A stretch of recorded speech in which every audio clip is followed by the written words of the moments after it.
You know, the wise man is the only man who knows he knows nothing. You've got to be aware that you can always learn more, that you really don't know everything, and that it's good to have your blind spots pointed out.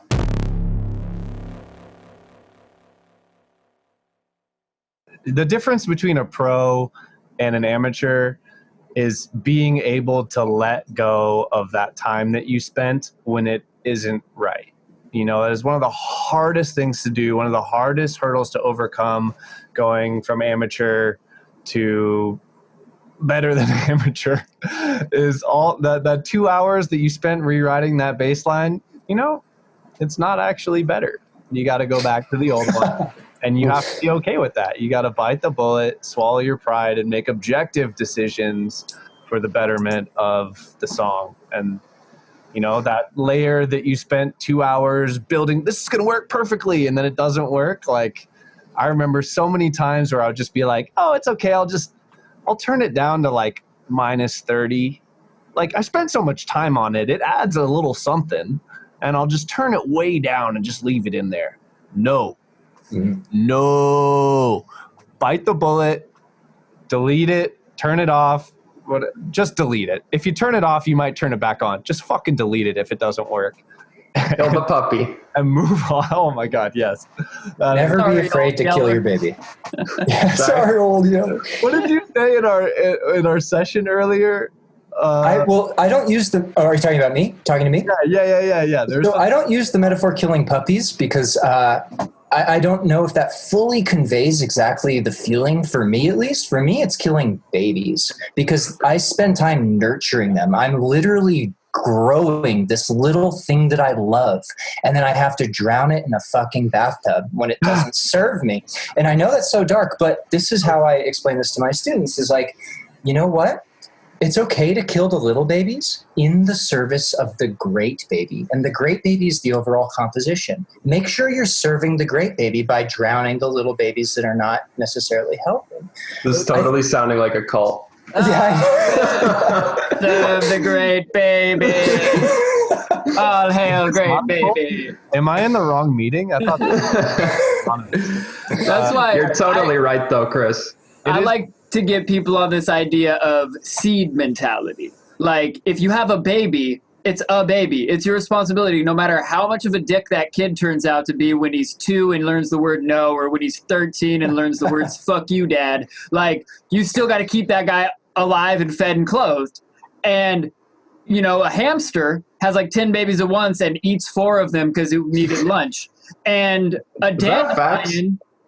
I don't know. I'm not being like a biologist. That's 100% factual. 100% factual. No need to hamsters are terrible parents. And a dandelion has 1 million seeds, lets them go to the wind and see which ones take hold. And that's what I think is that difference we're talking about between the amateur and the professional. When you're coming up and you've made like 4 songs ever, they're all your actual kids.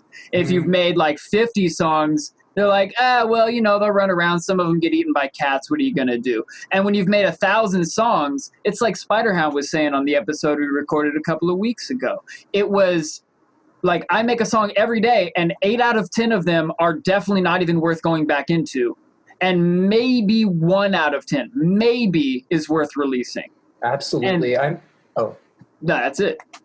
Absolutely, dude. I'm always explaining this concept of the 100% to 10% ratio. So you're always only going to use the best 10% of anything that you create out of your 100% of creation. Now, if you only create 20 things, 100% of that is 20 things, and you're going to only use the best 2 things of that 20. Whereas if you put out 1,000 things, be it 1,000 different synth voices, 1,000 different drum grooves, 1,000 different vocal setups, then what's going to happen is you're going to be able to pick the best, basically 10% of that, but it's going to be way more numerically speaking because you've over-created. It's always better to be an over-creator than an under-creator.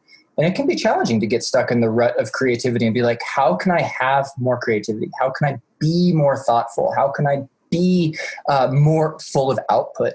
And that's a really hard question to answer because like it gets to the nature of tapping into wherever creativity comes from, that sacred space that we all know how to get into, but isn't always available to us because sometimes it drifts around. What kind of advice would you have for somebody that's like struggling to finish like a song a week or a song a month to get to that point where they have that abundance mentality to actually like pick the best out of 10? So I've had a lot of students struggling with this since COVID, and because the world is on fire in every capacity. So I've had a lot of people with mental health problems, or I wouldn't even say problems, but mental health issues that they're grappling with, and they'll ask like, oh, I'm just not feeling creative. I don't know how to get it back. I'm kind of in a rut. I don't know where to go from here. So I have really like 2 pieces of feedback for this that in my personal experience, or 3 pieces of feedback really, that have just really helped me. The first is find a place of joy, get away from your computer, go exercise, go fucking pet a kitty, go out and just get away from the computer and do something different. Another thing that I say, and this for me is like what I always go back to, is listen to music outside of your regular genre. Go listen to Norah Jones. Go listen to reggae. Go listen to something that is not bass music, that is not electronic, and go figure out what is it that makes this thing great. Even though it's not super high fidelity, even though it's not really wide and really deep and well processed and verbed out and polished, why is it still successful? Why has Bruno Mars sold millions and millions of CDs around the world? Well, go listen to it and go deconstruct that.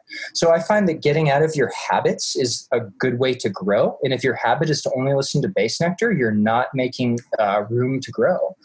And then my third piece of advice is anytime you're feeling uncreative, the single best use of an hour in the world, in my opinion, you can be baked for it, you can be dabbed out, you can be drunk, is go do an arrangement exercise. Such a good use of time that will never, ever fail you. Go and arrange somebody else's song, and whether you want to or not, the ideas are going to come unbidden because you're going to be like, hey, I could do that.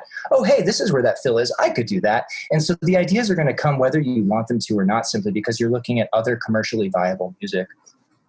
And for anybody that's listening that doesn't know what an arrangement exercise is, it's one of the most powerful tools in the weekly download where you take a track that exists already, that's dope, that you love, and break it down piece by piece and figure out what that dope artist did so you can model how they built their track. And yeah, getting out of feeling like you have to do everything in the creativity. I think that's a big part of it. And one thing we've been discussing as a crew recently a lot has been batching your tasks.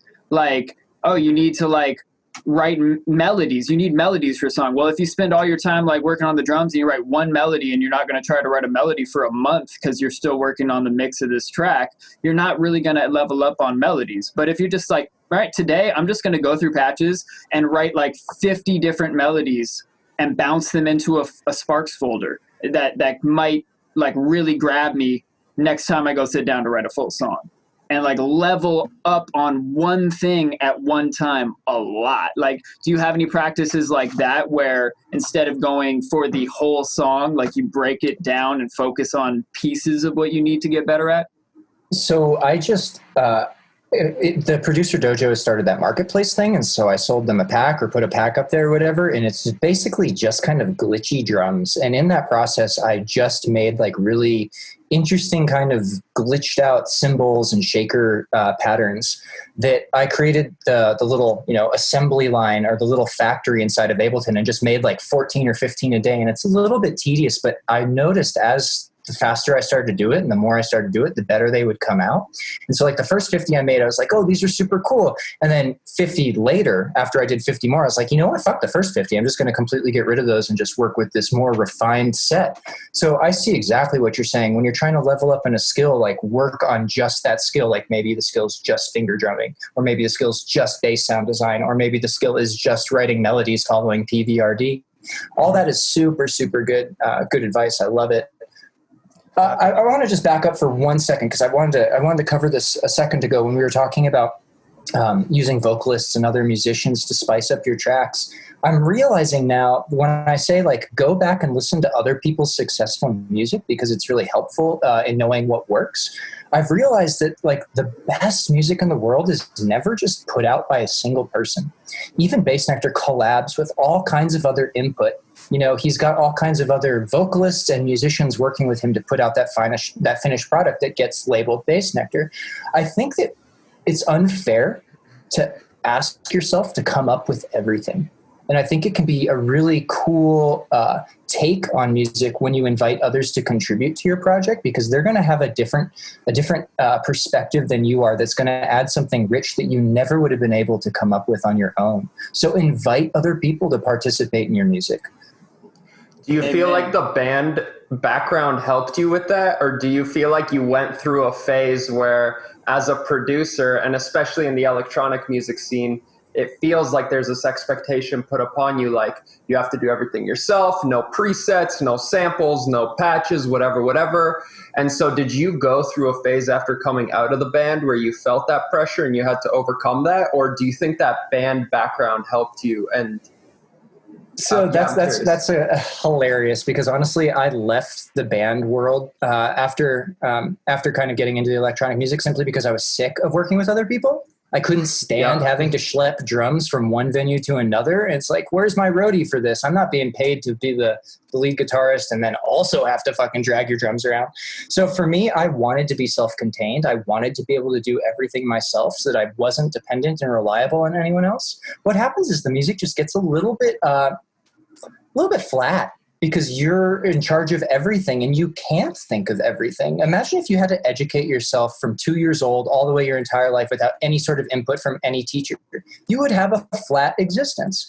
The way you grow is by getting other people's input. And I think the best music has a really tight cohesion between the different band members. Now, that said, I love being able to sit down with a band and they'll like watch me mix their music and they'll think what I'm doing is fucking magic. They'll be like, whoa, how are you putting this together? It's like, you can learn this too. Anyone can learn this. Yeah. I don't know. Science. Yeah. It's the ego death of you realizing that maybe you're not the world's biggest prodigy to electronic music, and that maybe some outside input could be good. Exactly. Totally. You got to disillusion yourself of that. It's funny. We've talked about this on the podcast a few times, but when you start out, the Dunning-Kruger effect, if you're familiar, everyone thinks most people think they're a prodigy, right? And like, it's the working backwards from that step that actually makes you good, which is like just a hilarious inverse relationship.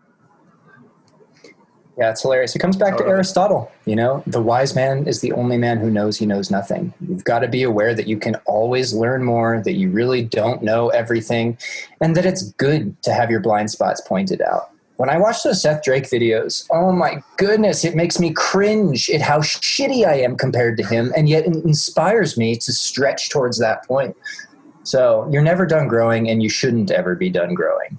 Totally. One thing he said too that I really love, sorry, Evan, but he mentioned in the approach, he's like, some people, select few people are born with perfect pitch, but you don't need that. If everybody is pretty good with relative pitch or relative mixing, and if you're using references and you're reverse engineering how somebody else did something, we are pretty adept at reverse engineering someone's process, or listening to our song back to back to a Bass Nectar song or a whoever's song, and being able to emulate those choices. And so that was really eye-opening for me personally, and a huge takeaway, because I feel like there's a lot of pressure. And obviously Seth Drake is a god, but I still think people put those people on a pedestal too much, and to hear somebody like him say I'm nothing special, I'm just listening to what that guy does, and then I do the same thing. Yeah, that's definitely an important point. Yeah, 100%. So I like it. What's up, humans? It's Luke, your friendly neighborhood trap Jesus. Thank you so much for watching our videos. We appreciate you. Remember to like and subscribe to our channels. And if you have any questions or topics that we need to cover on the show, put them in the comments. Appreciate you. Peace, and peace among worlds.